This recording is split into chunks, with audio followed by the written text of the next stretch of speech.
ಚೇಳೂರಿನಲ್ಲಿ ವೈಕುಂಠ ಏಕಾದಶಿ ದೇವರಿಗೆ ವಿಶೇಷ ಪೂಜೆ.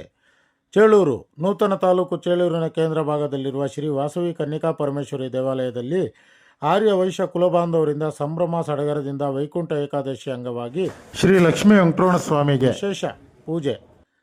ಬೆಳಿಗ್ಗೆ 4:30ರಿಂದ 5 ಗಂಟೆಗೆ ಸುಪ್ರಭಾತ ಸೇವೆ, 5 ಗಂಟೆಗೆ ಮಹಾಸಂಕಲ್ಪ, ಶ್ರೀ ಸತ್ಯನಾರಾಯಣ ಸ್ವಾಮಿರವರಿಗೆ ವಿಶೇಷ ಫಲಪಂಚಾಮೃತ ಅಭಿಷೇಕ, ಹೂವಿನ ಅಲಂಕಾರ, 6 ಗಂಟೆಗೆ ವಾಸವಿ ಅಮ್ಮನವರ ಅಲಂಕಾರ ದರ್ಶನ, 8 ಗಂಟೆಗೆ ವೈಕುಂಠ ದ್ವಾರ ಪೂಜೆ, ಉತ್ತರ ದ್ವಾರ ಪ್ರವೇಶ, ಮಹಾಮಂಗಳಾರತಿ, ಭಕ್ತಾದಿಗಳಿಗೆ ತೀರ್ಥ ಪ್ರಸಾದ ವಿನಿಯೋಗ ಇತರೆ ಕಾರ್ಯಕ್ರಮಗಳನ್ನು ದೇವಾಲಯ ಮಂಡಳಿಯವರು ಏರ್ಪಡಿಸಿದ್ದರು.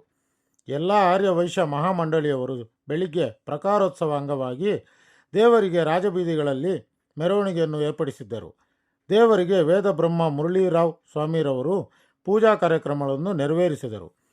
ಈ ಸಂದರ್ಭದಲ್ಲಿ ಶ್ರೀ ವಾಸವಿ ಟೆಂಪಲ್ ಟ್ರಸ್ಟ್ನ ಅಧ್ಯಕ್ಷ PR ಚಲಂ, ಪ್ರಧಾನ ಕಾರ್ಯದರ್ಶಿ A ಚಂದ್ರಶೇಖರ್, ಎಲ್ಲ ಕಾರ್ಯಕಾರಿ ಸಮಿತಿಯ ಸದಸ್ಯರು, ಪದಾಧಿಕಾರಿಗಳು, ಕನ್ನಿಕಾ ಮಹಿಳಾ ಮಂಡಳಿಯವರು, ಎಲ್ಲ ಕುಲಬಾಂಧವರು, ಭಕ್ತಾದಿಗಳು ಹಾಜರಿದ್ದು ದೇವರ ಕೃಪೆಗೆ ಪಾತ್ರರಾದರು.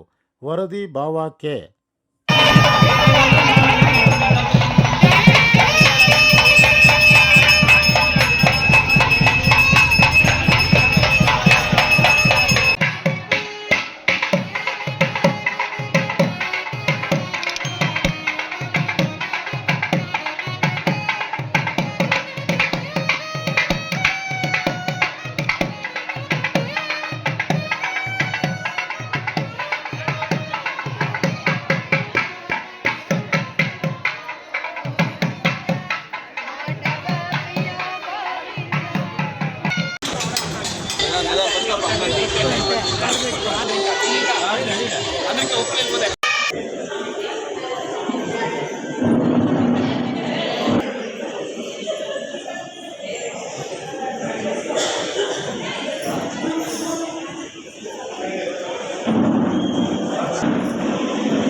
అమ్మకి